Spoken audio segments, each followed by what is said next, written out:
Previously on the game of Rassilon. Universal Studios, June 1st, 2008. The morning, a fire spreads across the backlot, destroying music masters, film archives, and items of cultural importance to the Earth.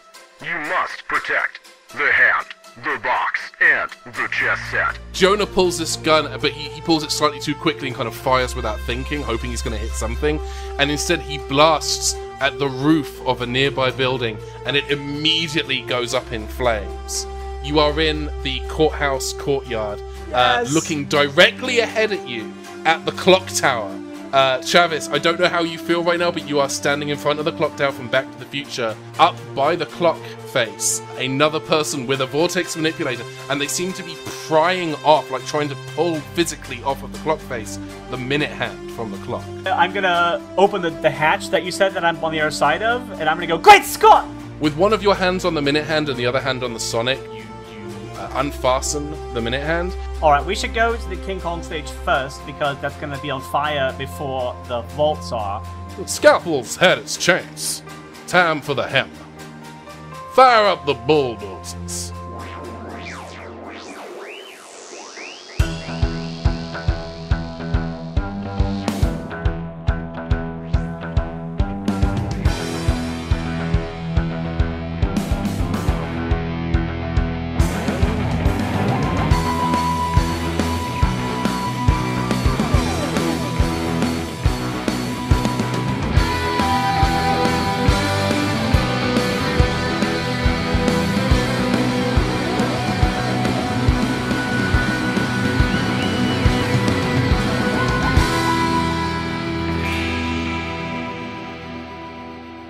As you approach the entrance to the King Kong stage, which houses the King Kong Encounter part of the studio tour, you see outside, firstly, key thing, all of the doors are shut, the entrance is closed. There is a flatbed truck outside, on the back of which sits a clipboard with some handwritten notes. Probably should read the notes. Like, I'm all for breaking into it first, but maybe this time around we should read the notes. Maybe. Yeah, maybe. It might be good. Yeah, I mean, last time I could kind of go by memory because I was the one who consulted with Bobby on the film. But got it. Yeah. Yeah, not friends with Peter. Got it. Solid. No, I'm friends with Peter. We didn't work on King Kong together. Clipboard? Yeah. Well, at one point, Peter and I talked about collaborating, but then it never really happened. So. As the doctor's saying this, so, like, Harry's just walking away and getting closer to the clipboard.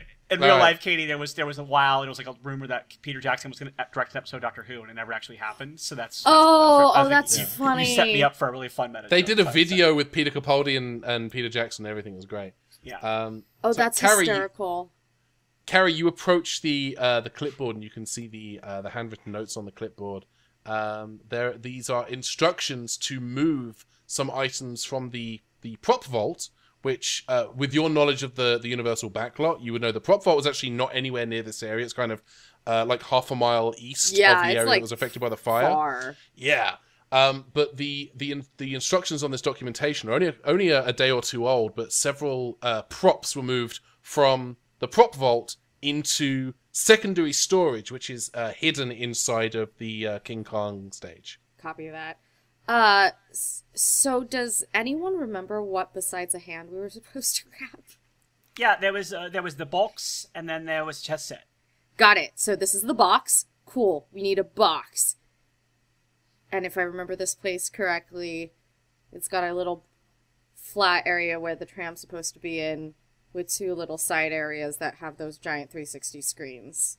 Mm-mm. You're thinking of the newer one. Yep. The older one was a physical kind of... I'm confusing the things that happen at the Florida park, where a lot of these rides are actual individual rides, versus what's happening at Universal and Hollywood. So, I don't know what the King Kong thing was before the Peter Jackson. It was now. Okay. It was the '77 version of Kong or whatever, and it's like you're driving. It's part of the backlot tour, so you're in the tram. Right. And it's, you're getting warnings that King Kong is attacking in the area, and there's like a TV with a WWOR. And then it's like basically like it's not quite an elevated train, but it's got that feel. And then there's like the big puppet of Kong near the end. It's really about a minute and a half. It's only about a minute and a half long. really. I Okay. never saw this. But Confrontation in Florida is fairly similar to it. There was just a much longer version of it. When the King Kong stage burned down, they were going to replace it with something else, and then people complained. So they did. That's when they decided to do. We're going to do King Kong 360, which is what Kate was alluding to. And now in Florida, there's Skull Island. Meet the Kongs or whatever it's called, where you go to Skull Island. It's called Donkey Kong Country. And... yes, thank you. Nintendo. Kong versus Kong. It's a riveting divorce drama featuring. Oh my god. King Kong on the King Kong stage that you are about to encounter was at the time the most complex animatronic creation in the world. To the point where if you were close enough to its mouth on the tram and it breathed out, it's banana scented. I remember that. Shut Yeah. up. Yeah. Ben, would you say that it was the favorite. 8th wonder of the animatronic world? I would go so far as to say it is the 8th wonder of the animatronic world. Yeah. You know, that's actually when they had that fire happen at Universal. It was actually a beauty that put the fire out at the end. Yeah, they flew her in from Disneyland. It was really, it was really Fay nice Ray. of it that they were able to on loan. Yeah. So the clipboard specifically refers to moving props from the actual prop storage further east on the lot to secondary storage, which is located within the King Kong stage. Well, it sounds like that's probably where this box that we're looking for is. So maybe we should go in there and figure out our next move. I will follow you guys. Oh, all right. And then I just open the door for the stage to walk in. Okay. Yeah, there's the main tram door, and then there's like a side door, and that side door just kind of swings open, and you are looking ahead of you as opposed to behind you, which is how some species of fish look. Fun fact. No, that's not true.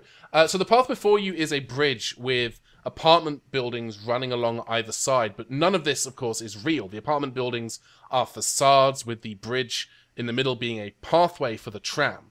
The apartment buildings are lined with windows looking into very small, very fake apartments, and part of the facade on either side is divided with fake metal fire staircases with doors at the foot. And ahead of you, dimly lit and sitting inert, as if waiting, is the giant animatronic form of King Kong. I don't do King Kong. We have to be quiet or else we'll wake him. Dan, you can have a story point. That's fine. Oh, thank you. Yeah. I am going to try to open one of the doors to one of the fire escapes and hope that it leads to like a back hallway or something that's like the access tunnels for the ride, stuff like that. Okay. The door that you reach for, it's the first. Do you want the door? Let's say there's like 3 sets of fire escapes along each side. Do you want the one on the first one on the left or the first one on the right? Right. Okay. Okay, so that door does not open, Okay. but you hear above you the clanking of metal footsteps, as if someone is walking on the fire escape. Wait, footsteps on metal or metal footsteps? Yeah, that's a very Footsteps different... on metal. Okay. Like, are there Cybermen here all of a sudden? I Sorry, wanna metal make sure. footsteps on metal. No, it's just metal footsteps. That's so metal. All right. I'm gonna try to like follow the path of the footsteps and like kind of like, go along where they're going and see if I can find like a stairwell or something. Yeah. So there's literally a stairwell. Where the door that you just tried, there's like a stairwell that kind of goes up to your immediate left. Okay, I'm gonna go up that stairwell. Okay. You got the stairwell. It's not super sturdy because it's not really designed to be used as a stairwell, and it's also not quite to scale, so it's slightly smaller because you're not supposed to get this close to the stairwell. So they're trying to go for like a forced perspective thing, but it's not so small that you can't climb up it. It's just you feel like you've never felt less small in your entire life. And then as you reach the top of the gantry, you see. Yeah, why not? And you reach the top. You reach the top of this scale model of the stairwell, and you see someone standing on the gantry. You see another time agent with another vortex manipulator, and they punch a couple of commands in, and then they vanish, and then the whole tram ride lights up, the apartment buildings light up, the television in the window starts going off, and then you hear the growl of King Kong as the animatronic form turns to look at your companions on the lower level. Oh, Travis, you were right. He's awake. I mean, he won't hurt us. Yeah, I'm not afraid of him. He's an animatronic. He's on a track. I mean, he's not like it's an actual monkey. What if the box is inside of the giant animatronic? Right? See, exactly. You're both silent, so I have every right to be upset right now.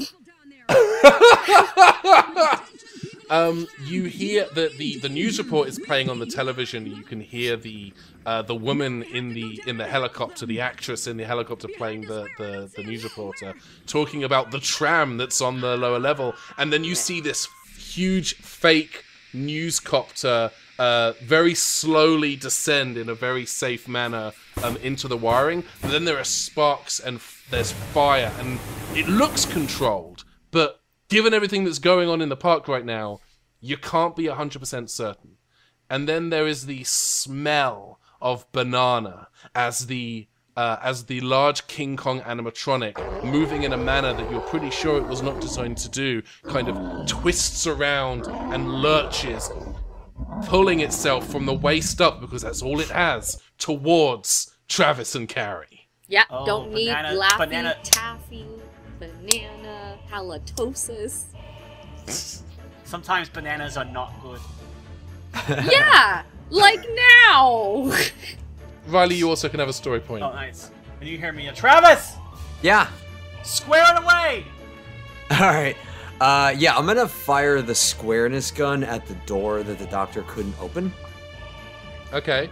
I would focus on the giant thing that's going to attack you. All right. Well, I'm going to find a place to cover, take cover also. Yeah, go ahead and give me coordination and marksman. My coordination is still down. And my marksman is 0. Oh, this will be wonderful. Oh, brilliant! Oh, it's also your first time firing a squareness gun, so you really should get a -1, but I'm not that mean to you. Yeah, it's an 8. Okay, you miss and hit part of the stairwell, erasing it from existence. The lower part of the stairwell that is attached kind of crumples and falls over. Now, the good news is, for the doctor, that's not the only stairwell that leads you up onto that upper gantry. Yeah. I think I'm on the gantry at this point, because I climbed all the way up. Yeah. Yeah, you're not. I didn't picture you on the stairwell, but like that particular stairwell has. So I'm not trapped there forever. So yeah, there are other scale model stairwells that you can scale model stair. You know what? That joke's not good enough for me to try to repeat. Well, can I make an observation, by the way? You said that woman who's the reporter on the news channel thing. Apparently, the character's name was Kelly King. And I love that of all the names of characters they could think of for this ride, they had to go with someone whose name was half of the name of the ride itself. There's so many other names that Kelly could have had, but they had to go with Kelly King. Well, I wonder if she was an actual reporter. No, because she's played by Cherie J. Wilson. Oh, okay. And then but I think the news one might be real, because it says that ABC News, anchored by Sander Vancour, who was an American television journalist who focused on national electoral politics. And apparently King Kong attacks. The King Kong encounter, fun fact, the King in King Kong is Sally King, the Kong in King Kong Encounter is King Kong, and the encounter was a naval vessel that was... No, it's actually called Encounter's Monster. And that's actually... I thought the encounter was the torrid love affair between the news anchor and the animatronic. Oi. The real we're having a great the time. friends they made along the way. All right, so Travis has shot the square gun. I am up on the gantry. Yeah. Carrie, do you want to have a pop at something? I would believe that after Travis has a bad shot, Carrie holds out her hand for the gun and looks at him and says, "Should I give it a go?" Shamefully and very quickly, because we are in danger. Yes, hands off the squareness gun. And do we have a way of identifying these artifacts besides their name? You don't have any more descriptive information, but you do know where you need to go, and presumably you would just need to find the secondary storage space within the King Kong station. Like I said, there are a number of doors on the side, so it's just a case of finding one that is real. Okay. What I'm going to do is I'm going to do something that I know the Doctor has canonically been able to do previously on Doctor Who.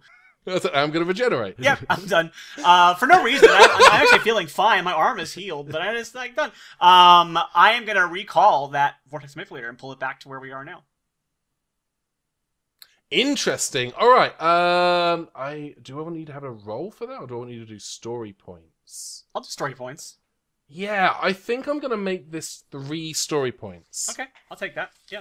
Yeah, you do your Sonic, and the Vortex Manipulator and the person attached to it materializes just a few short feet in front of you, with a shocked look on her face as she looks at you, and she goes to tap the Vortex Manipulator again as if to teleport out, and it doesn't work because I'm going to go ahead and assume with that story point spend that you've shorted it out. Yeah, I think I'm basically doing what I think if she does it again.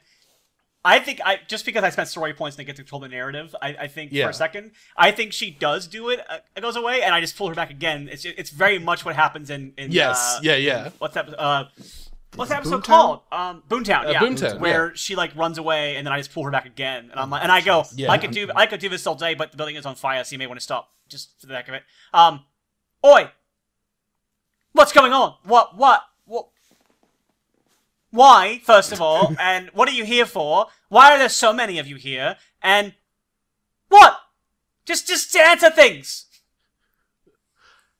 Michael, this one's yours. Yes, I know. I was just formulating my thoughts because that was the Doctor's usual ambush of questions. I'm impressed.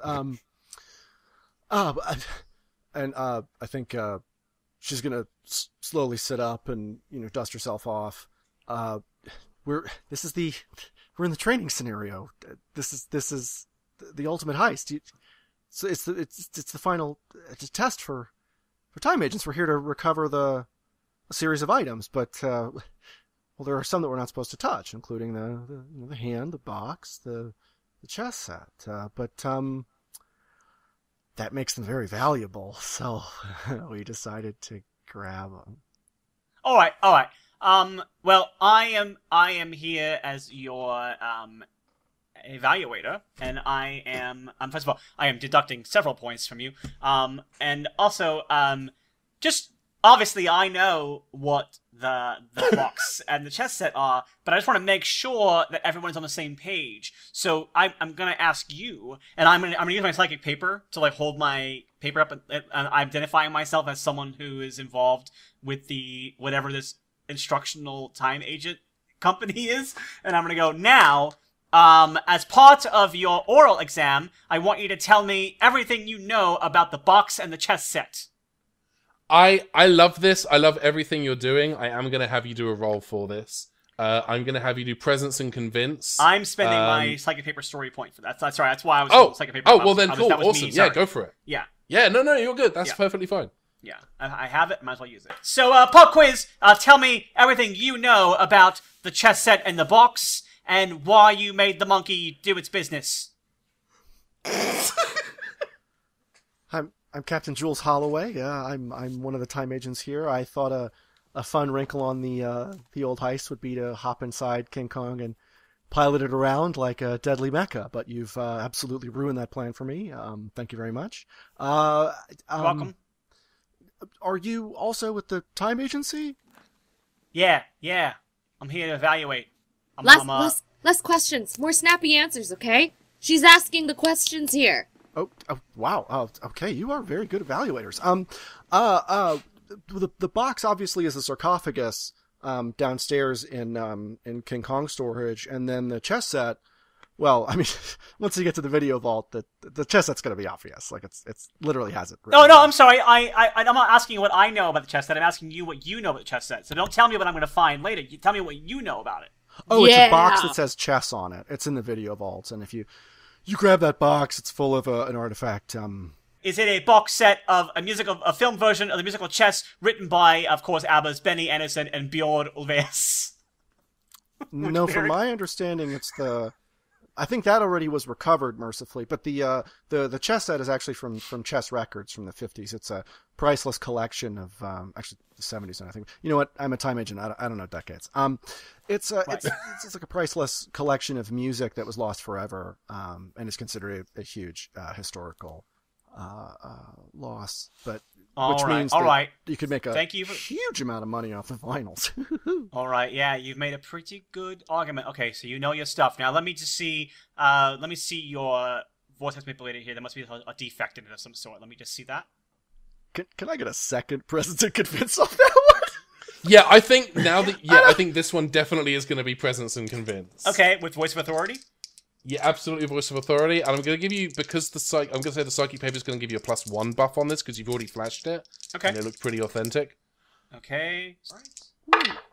Ooh. All right. So that goes to 18. That's a dirty 20.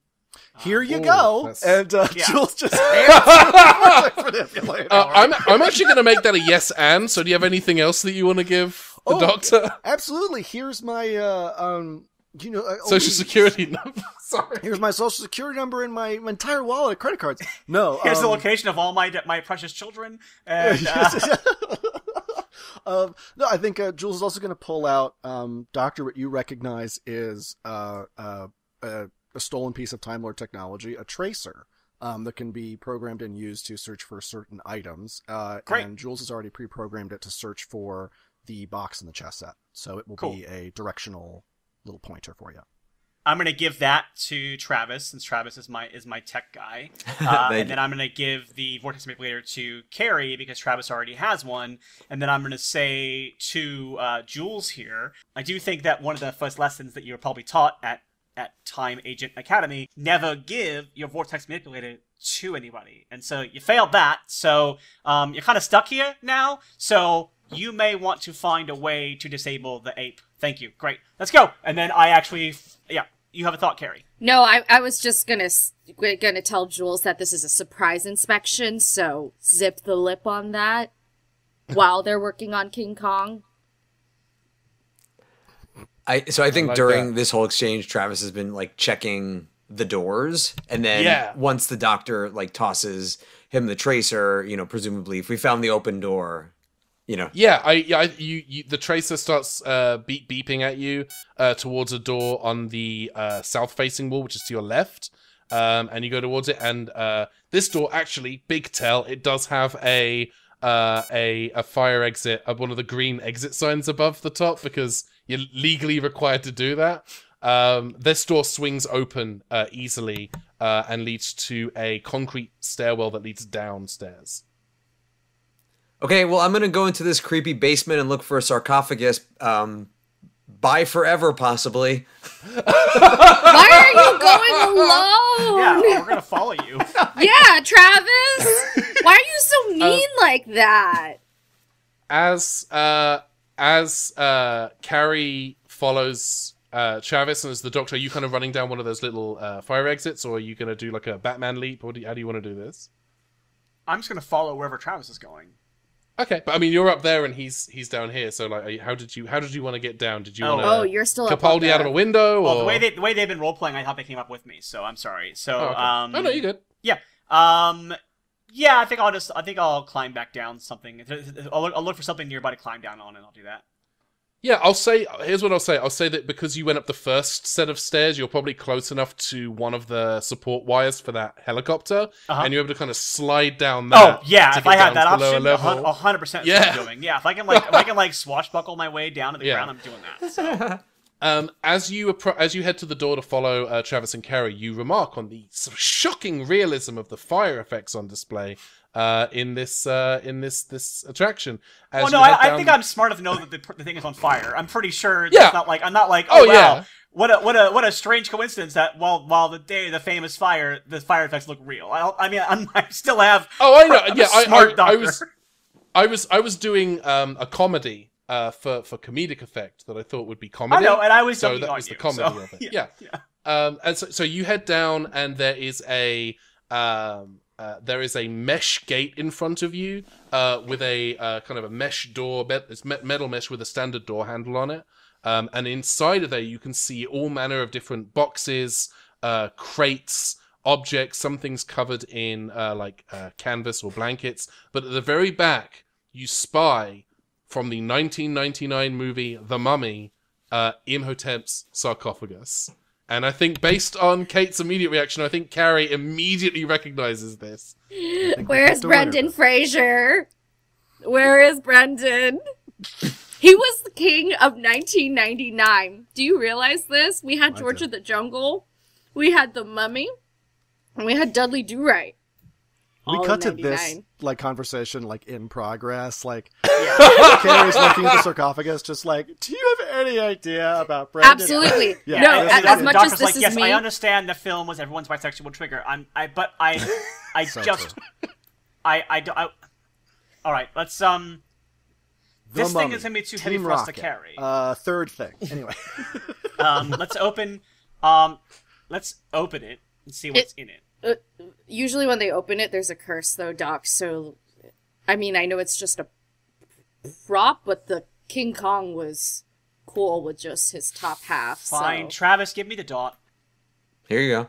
I put the dot on the sarcophagus. You do that, and then there is a... as the sarcophagus is transmatted away. Alright, and then I run back outside and go, Oi! Jules! Yes? Why are you not allowed to take the box and the hand and the chess set? They're recorded as destroyed in history, which is part of why they're so valuable. You can make a huge pile of money off stuff that's not supposed to exist. Obviously, it's how I made my first small fortune in Dogecoin. Oh, I wasn't going to leave you to burn, but now I might. All right, I'm not going to leave you to burn. Don't worry about that, Doctor. And I think Jules is going to jump off the gantry effortlessly into King Kong's mouth, and then hop back into the King Kong cockpit and launch the time ship away as an escape pod. Oh, okay. Very nice. I love that. And Jules is gone. Vanishes. It's cool that she has a time ship and the worthless manipulator. That's cool. I made story points, and I don't need this character anymore. Bye. Yeah, I feel like there's a little bit of a okay.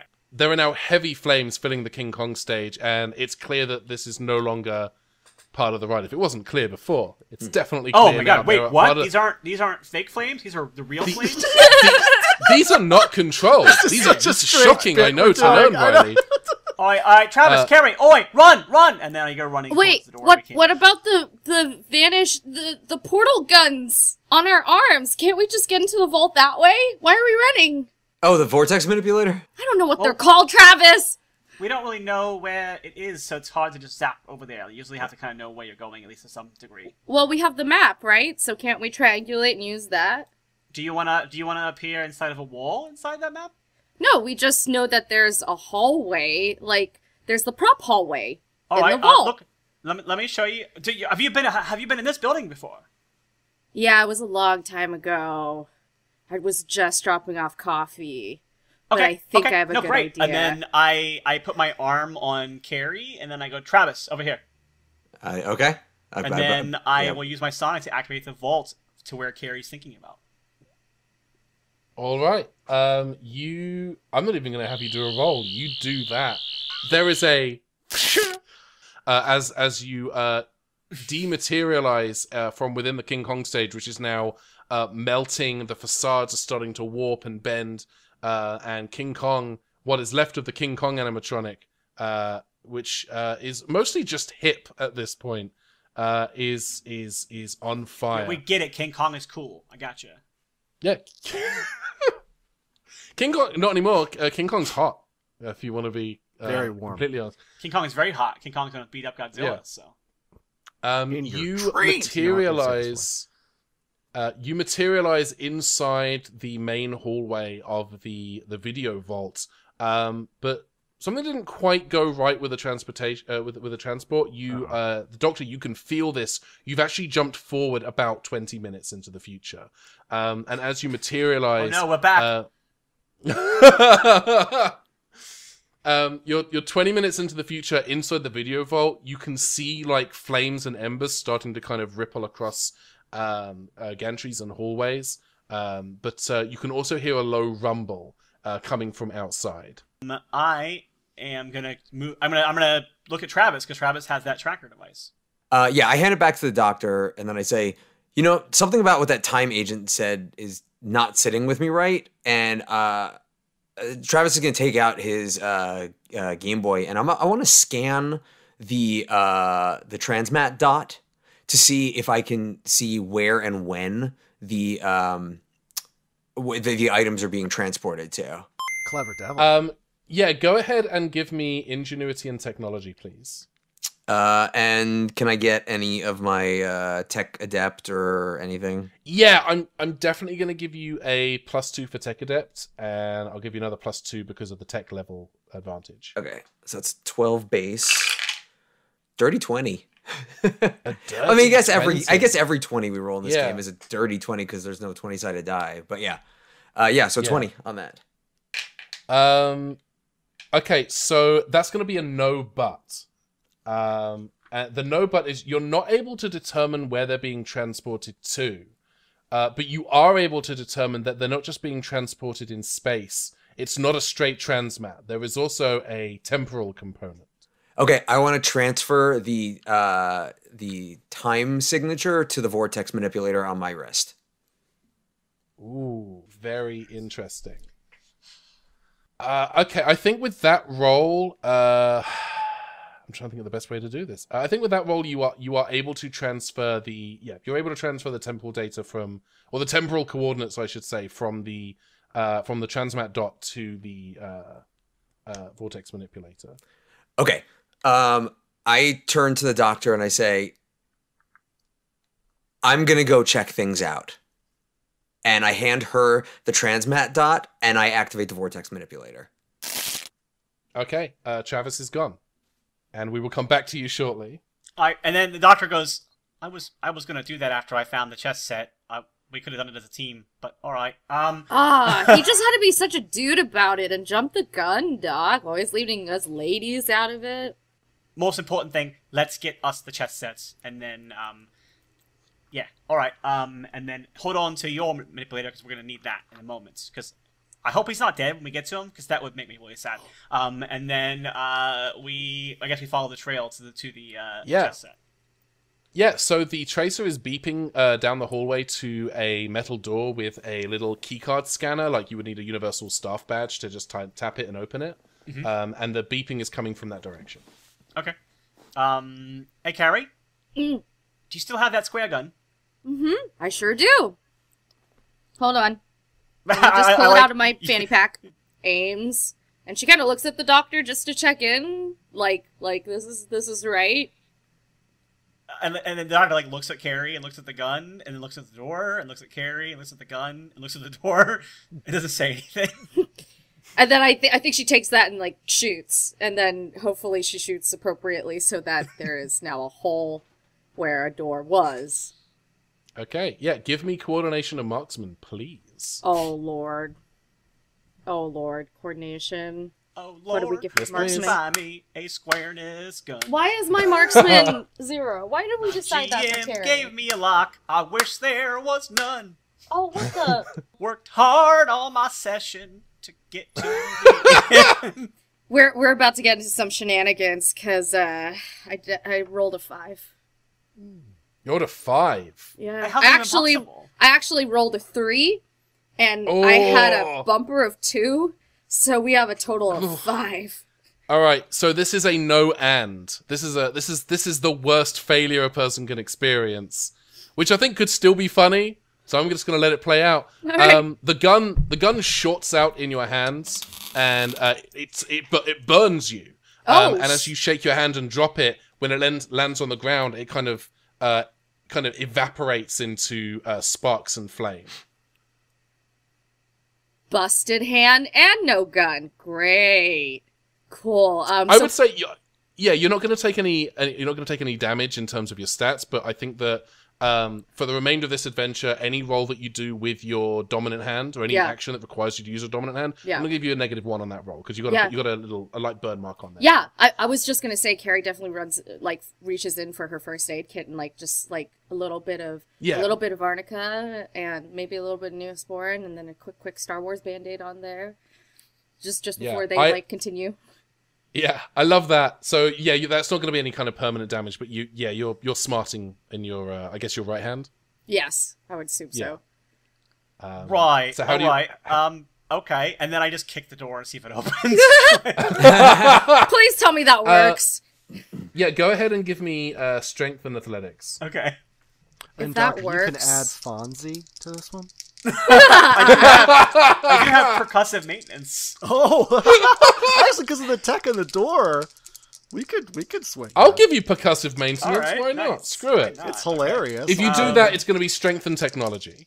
That's going to be... Oh, no! I rolled snake eyes, so... Oh, no! Your foot hurts. That's an 11. It's a very strong lock.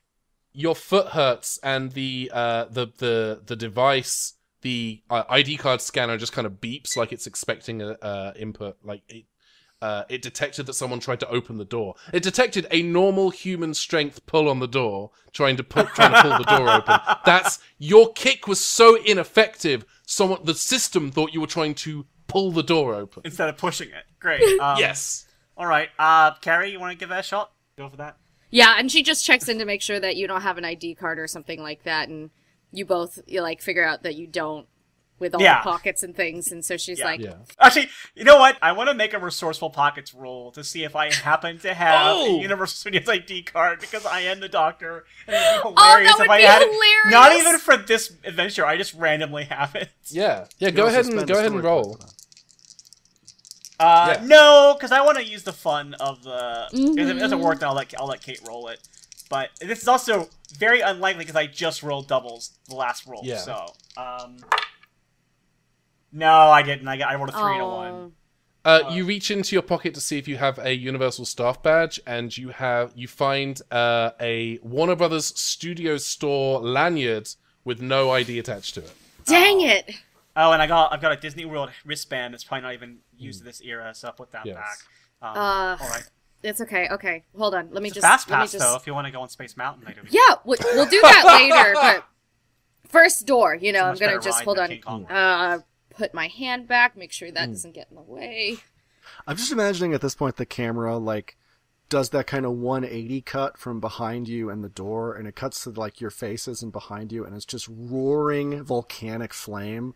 Just slowly moving towards you down a hallway as you're having this conversation. Yeah, you're definitely still feeling that rumble from outside, by the way. I want to remind you that is happening. Copy that.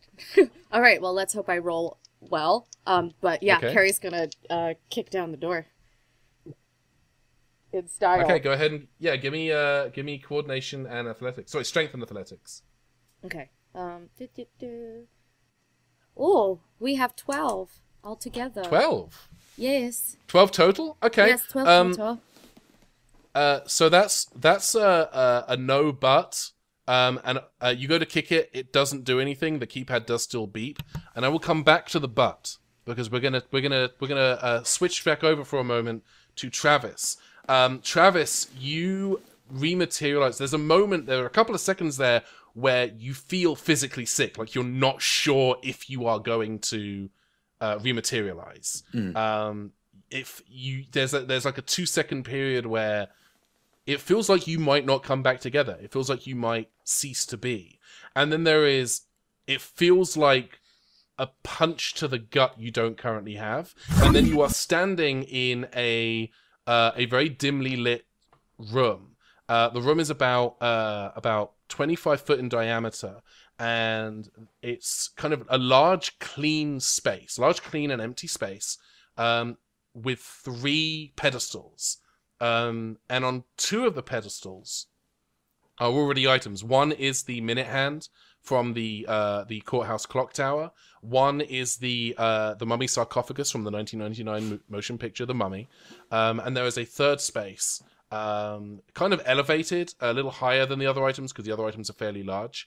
You look like whatever. It looks like whatever would go on that plinth would be a fairly large box. It would come to about waist height once it's put on this plinth. And it should. Other than that, this space is quiet. There is like a very low hum, and it feels like every sound you make is kind of echoing through this space. kind of in this room and kind of out through a doorway at the end. Yeah, I go to the doorway. Okay, you walk to the doorway, and as you walk towards the doorway, the light level is starting to kind of gradually come up, as if there is a source of light coming from there, and your vision's starting to come into focus, and you can now kind of make out the kind of gently corrugated metal of the wall as you approach the doorway, and there is a long corridor that leads into another chamber, which is empty. There are no plinths, no places to set things. But at the very far end of the room is a large tree. A regular organic tree, or are there any Yeah, it looks like a pretty. Okay. Yeah, it looks like a pretty regular, ordinary tree. It looks like, impossibly, like it's rooted into the ground, into the kind of metal walkway of the space that you're in. It looks like a large redwood, and it kind of stretches up and above you. Okay. Yeah, any sort of markings or signs as to what it might be? Basically, I'm trying to see if this is for some sort of collection. Sometimes things are labeled. So I'm basically, the librarian in him is looking for a catalog of what this is. Absolutely, yeah. I love that instinct. There are no catalogs. There's no like wall placards. There's nothing to kind of identify what this item is, or if it's part of a larger collection. There are no, you know how when you're in a museum, sometimes you find, signage on the wall that says, here's what this department is, and here's what that department is. There's none of that around here. This tree is just kind of existing in this space, kind of fitting, growing in a way that it shouldn't be growing. But stretching up in a way that it doesn't look like it should fit in the space, and yet it does. Okay. Any other exits, or only the way I came? It looks like there might be something behind the tree. All right, gotta go behind the tree. Okay. So as you move behind the tree, what you thought you saw might be a corridor or a doorway is in fact a round window, like a porthole, looking out. And as you look out this porthole, you see space and you see stars, but you also hear something, and you realize it's coming from the tree behind you. It sounds very, very faintly like it might be the hum of a TARDIS interior. And then there is a punch to the gut again, like you're being pushed out of this space. And you can hear the words in your head as you're being pushed out. You hear, and there's that 2-second gap again where it feels like you might not rematerialize where you were, and you hear the words, "Not yet." And then you materialize, and you are surrounded by metal shelves of burning material, surrounded by ember and ash and smoke. And there is a door in front of you on which there is a glass window with metal mesh. And you can see on the other side of the door, it's Carrie and the Doctor, who are just as surprised to see you. And you've materialized on the other side of the door that they have just spent 87 years trying to kick down. I open the door. You open the door. And All right, Carrie and the Doctor, you are reunited. And you see Rory as an old man going, "I waited for you!" Yes. Travis opens the door for you, and you can now get into the vault area, which, again, I want to stress is right now very much on fire. Okay. What do you do? I run and look for... I use the tracer to try to find the chest set. The beeping, the vault that you're in right now, there's a beeping coming from kind of the far, based on where you are now, kind of the far right corner. And as you're walking in that direction, you actually hear from overhead, it's like someone tried to shoot at you with some kind of laser rifle, and they missed. They hit the wall above you. And as you look up, you see kind of standing on top of one of the stacks of metal shelves is someone in a firefighter's uniform, holding a space-age, futuristic, like 51st century laser rifle that does not look like it belongs to them at all. And when they see you looking at them, they pull off the helmet and pull off a gas mask to reveal they are in fact a slab. one of those solid leather creatures that you encountered back as the 10th Doctor, all the way back when you first met Martha Jones. And it looks down at you and says nothing, and then readies the rifle again for another shot. What do you do? I'm going to use my Sonic to recall its vortex manipulator to send it back to wherever it came from. Okay. So here's what I'm going to do, because we are. I would count this as a conflict, so that's going to be a do action, which is good because it means you're going to get to go before the slab anyway. Carrie and Travis, do you want to do anything in this particular moment? I think I'm going to wait. I have no idea what that is. I mean, from your perspective, there's a firefighter up there in a motorcycle helmet trying to shoot you with a space gun. Yeah, I've got nothing good on me right now. Like, that square gun got busted by me. I don't even have my trusty bat on me. I'm a holdout for a little bit. All right. Travis? I think maybe instinctively, person pointing gun at group, I'm gonna, yell, get down, and, I don't know if I would pull maybe just by the shirt sleeves, I try to pull the Doctor and Carrie down. Yeah. I'm not close to you. I ran away. I ran towards so Carrie can pull down. You can't pull me down. Okay. Yeah, then okay. Maybe just react. You can't bring me down, Travis. Don't even try. I'm my own woman. Yeah. You certainly are. No, listen, nobody's going to break her stride. Nobody's going to pull her down. No. She's got to keep on moving. Kara, are you gonna fight against Travis pulling you down? No, because this guy's intimidating. It's been a long day for Carrie. We've got banana breathing giant King Kong. We got this guy with his motorcycle helmet, but space age suit and giant gun. You killed a man with a golf cart. No, I feel like Carrie's pretty okay with that. I feel like she's moved on. Oh, no, it's fine. Carrie's killed before. It's fine. It's fine. Carrie Vu is the hero we need and the hero we deserve. Yes. I love that Carrie's kind of become the Ian Chesterton of the group. That's pretty fantastic. So Travis, you pull Carrie down, and Riley, go ahead and give me an ingenuity and tech check for the Sonic. Okay. Make it happen. Okay, that is gonna be that's a 21. Okay, Ooh. That's very, very good. Yeah, the vortex manipulator.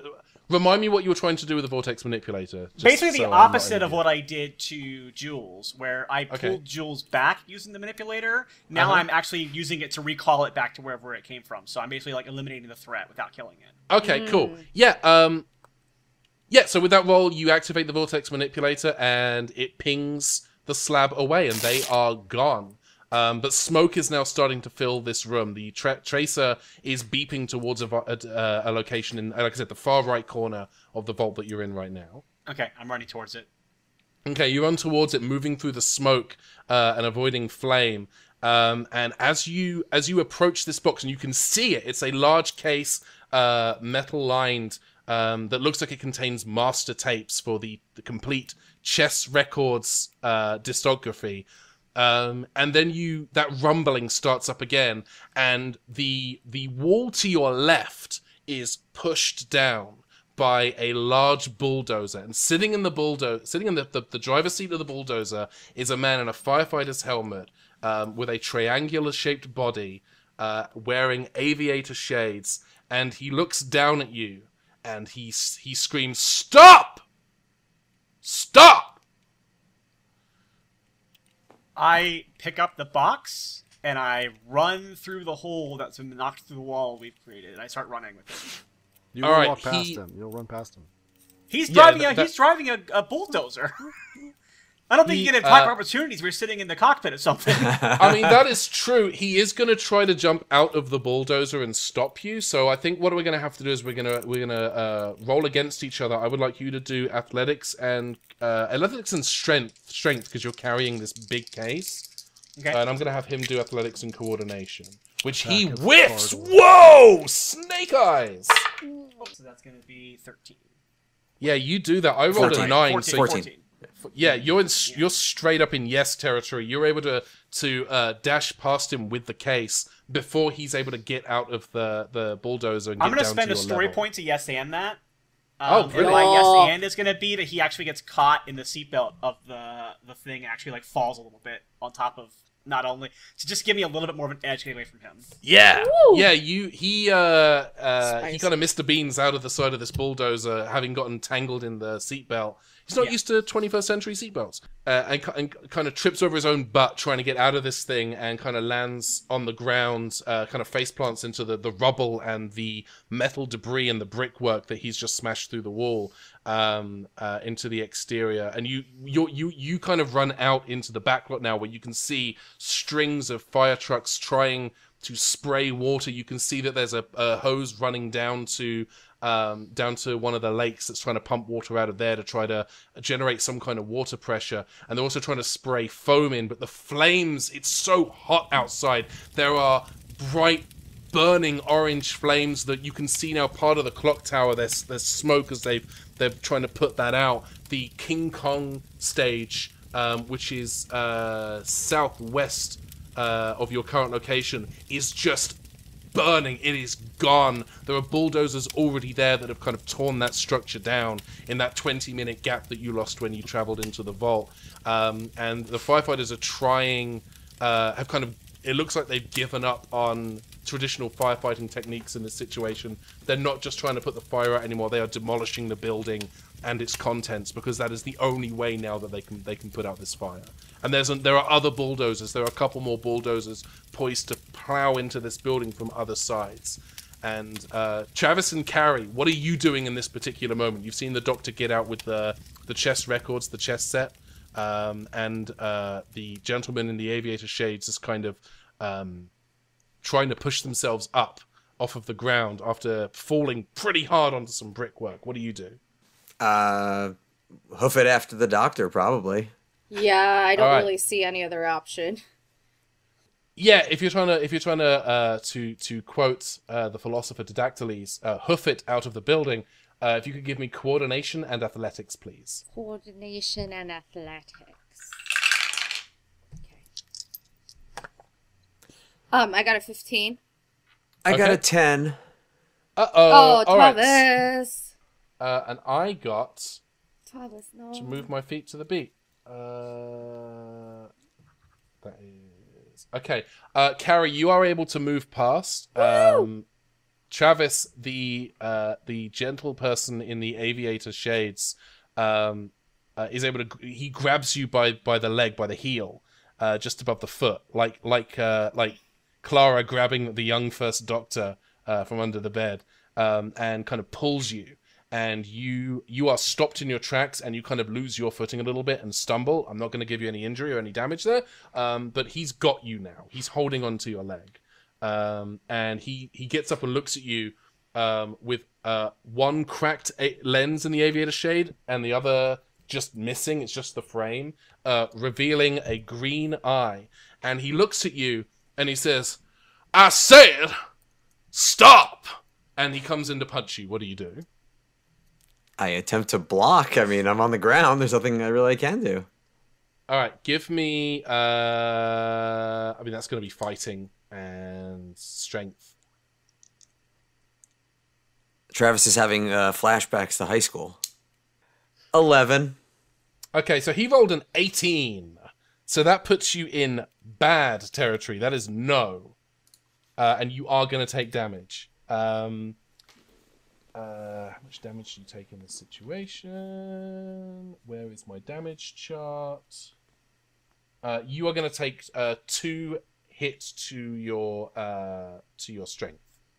Ooh, bringing me down to a 1 on that. Wow, Yep. cheese. And that is going to put us, I guess, kind of back at the top of the turn order for the scene. Doctor, what would you like to do? I'm going to be a doer in this scene, okay. And what I'm going to do is go to the nearest raging fire that's close to me, and I'm going to hold the chess set over the fire, and then I'm going to say, "All right, I want some answers now." The the individual who is currently holding Travis hears you and looks and sees what you're doing. And he just smiles and says, "Yes! Good! Burn it!" All right, and then I just drop the chest set into the fire. He immediately lets Travis go. He actually, as he's standing up, he actually extends a hand down to you, and to help you up. Very reluctantly, Travis accepts. He pulls you up and he says, "Thank you for your cooperation. I was wondering if you could perhaps tell me what y'all did with those other artifacts that I hear you pilfered. This is my real voice." That's very suave. Just, you know. We have Foghorn Leghorn. Right. First of all, may I ask who you are? My name is Tide. I work for an organization called the Restoration Team. Our goal is to restore the timeline to its proper order. We know this fire is a fixed point in time, and we heard that some items were going to be taken that are destined to be destroyed in the blaze. We are very glad that you were able to cooperate with us and destroy them their master tapes. But there's 2 more items that we'd very much like to recover. If you could tell us where they went to, we'll happily take them.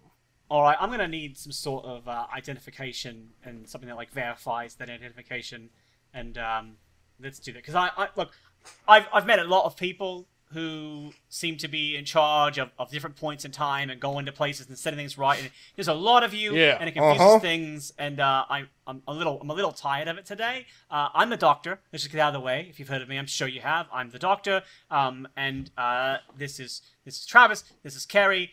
Nice to meet you, Tide. Now let's find out a way for you to prove to me that you are who you say you are, because I can help you, but I also don't trust you, because I don't trust anybody right now, except for Travis and Carrie.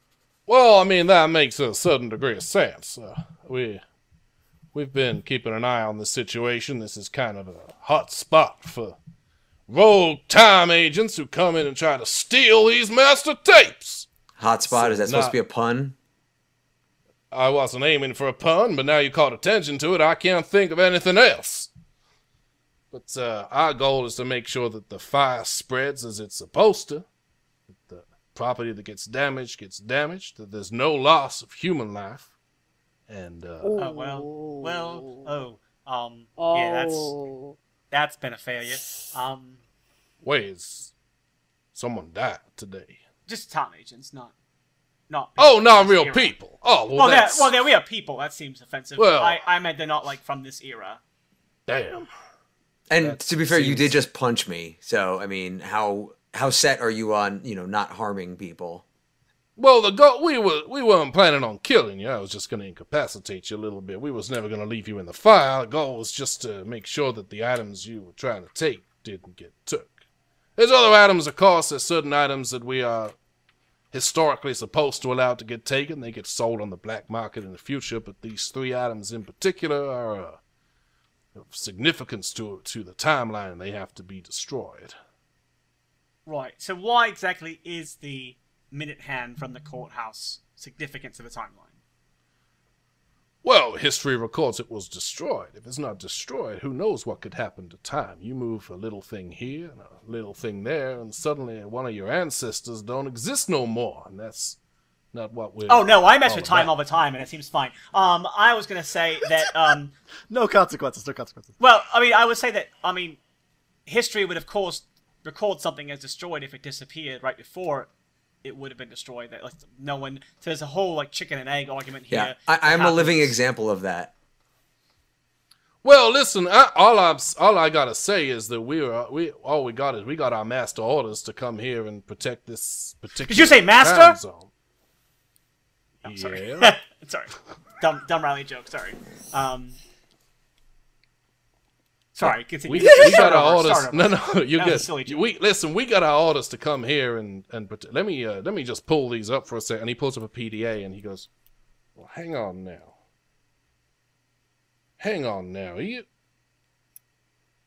The directive we was sent is gone. It's not.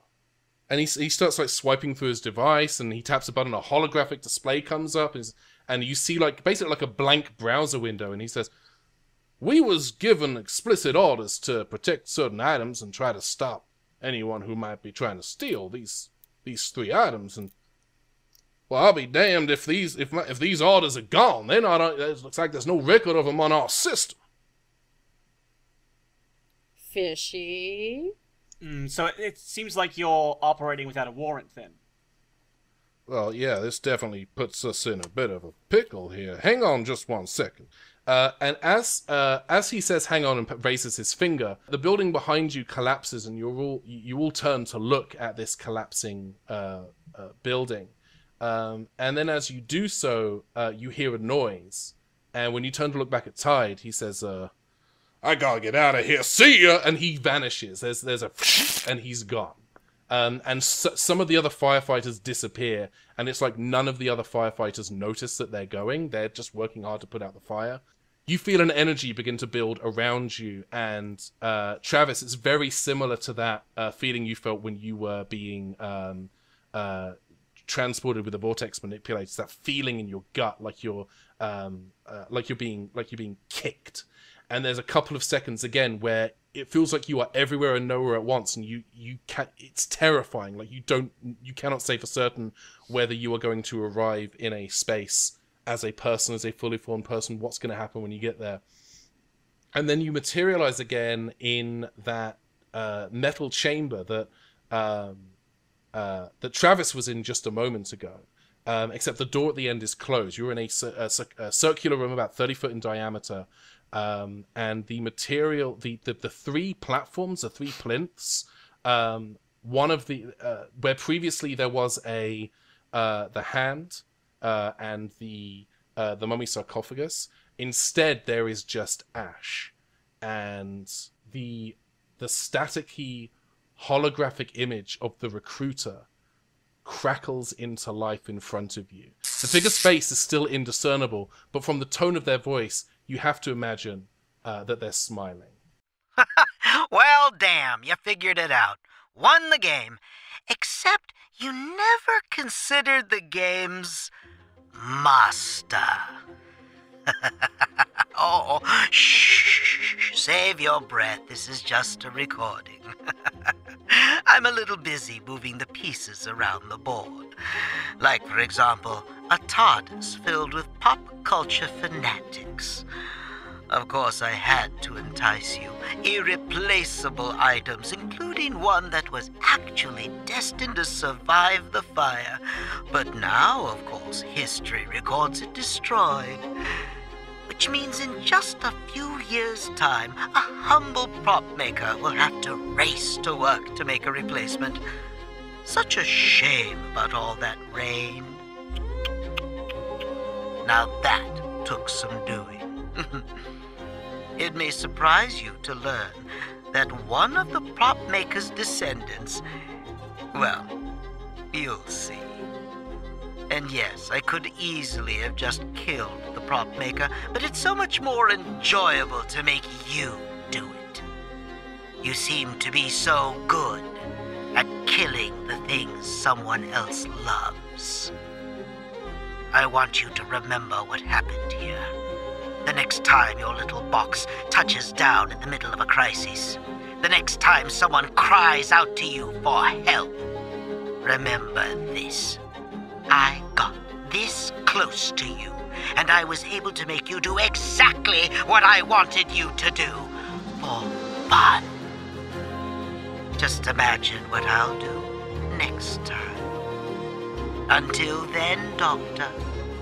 Until then. And then suddenly, there is a flash of light, and you are back aboard your TARDIS, idling in the time vortex. What in the hey? So was the guy I ran over important? No? Okay. Well, that's fine. I'm gonna just make sure Mr. Measers gets fed. Get away for a while. What are the Doctor and Travis doing in this particular moment? How are you reacting to what you've just experienced? I think the Doctor is doing what I'm doing, which is I think she goes to the console and kind of puts her hands, like her elbows on it, and rests her head on her hands, and you can tell that she is like angry and like feeling foolish and like frustrated that she got gotten, and is uncharacteristically quiet as she tries to do some mental arithmetic to think of what she could have done differently. Once Carrie is done feeding the kitties, because I can't forget them, you guys. We've been forgetting them this entire time. She walks over to the Doctor and Travis and inquires as to who the voice belongs to, because obviously, if it wasn't obvious to all the listeners by the way she just blipped into the TARDIS, she has no frickin' idea what is happening, or what is going on, or why everyone's so morose. So the Doctor leans forward and kind of lifts her head up over her hands and replays in her mind the last time that she encountered the owner of that voice. And she looks at Carrie and she sighs and she says, "You used to be my best friend." And then I push a handle forward on the TARDIS to move us away from where we are and off to wherever we're going next. All right. As you do that, there is a red light that begins flashing on the TARDIS console. You're receiving a distress signal from another TARDIS. What do you do? We just heard spooky voice say next time we get help from somebody, it might not be exactly what we think it is. Well, if I didn't help, I wouldn't be the Doctor. And then I responded to the distress call.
So I'm sorry, Riley. Wow. Oh my god! I can't. Holy hell! Oh, that's For the folks amazing. at home, Riley has just changed her background to an actual shot of the Universal Fire, and it is as tragic as you might imagine. That's so much I can tell smoke. that. Yeah, I know. It looks really bad. I lived right up thing the is street when it that, happened. like, It was a blanket of smoke. Yeah. Yeah, it's rough. I was gonna say, because of the color of the smoke, you know that whatever's burning like nobody's business back there is actually inorganic because it's a darker smoke. Yeah. When you Yeah. burn organic Oh yeah, material. what's burning back there is like 400,000 like old CDs and films. Yeah. Original, like master recordings and so on. Yeah. All right, I'm gonna start again. I think that bit might just be for us, or it might be a Patreon bonus clip. All right, Oh, put it Let's- at the end of the for 30 credits. seconds. Like, do that's- that. Oh yeah. Oh yeah. Oh yeah. Oh yeah. Oh yeah. Oh yeah. Oh yeah. Oh yeah. Oh yeah.